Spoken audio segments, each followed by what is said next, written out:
Mighty Mouse meets Jekyll and Hyde cat is pretty good. This was released in 1944. This is directed by Mannie Davis, and it's written by Tom Morrison, Paul Terry, and John Foster, based loosely, of course, on Strange Case of Dr. Jekyll and Mr. Hyde by Robert Louis Stevenson. And we have a voice cast including Tom Morrison, who narrates the story. Big fan of Jekyll and Hyde, always on the lookout for adaptations or fresh interpretations. And I love cats. I love cartoons about cats. There was a chance I was going to love this. And in general, I'd say it's pretty good. Not much happens, to be honest, for a long time. And the cartoon is only about 6 or 7 minutes. But it is worth it. A cat is going after some mice.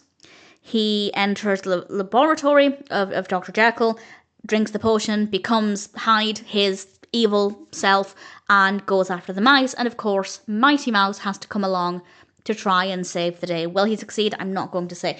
But certainly, I enjoyed it well enough. I'd say the final third was very, very good. It was a little slow up until that point. But there wasn't necessarily anything that I didn't agree with or anything that felt unrealistic within the context of the cartoon. It was just a little bit slow. The character movements are quite fast.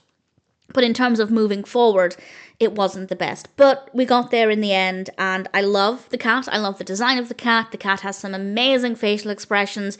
When the cat becomes evil, he turns a kind of green colour, which I thought was a decent way to distinguish between the Jekyll and Hyde versions of the cat, but also he looks a lot more menacing, and he had some really great expressions there. The mouse characters are boring. I don't mean Mighty Mouse, but the mice the cat's going after, not that interesting, didn't care for them, never really felt like I got to know them as characters, but the character of the cat really makes up for that. So, decent enough narrative, definitely improves as it goes on. The cat is brilliant. Visually, it is quite good. I love the design of the cat. I like the design of the laboratory. The outside scenes are nice. The indoor scenes are fine. Mighty Mouse looks fantastic, of course. So I rather enjoyed it. As a fan of Jekyll and Hyde, I liked it. If I did not care for Jekyll and Hyde, I definitely would like it a little bit less. Mainly because of the pacing. But ultimately, at the end of the day, I did like it. And if it sounds like a cartoon for you, then I'd say Mighty Mouse meets Jekyll and Hyde cat might be one that's worth checking out.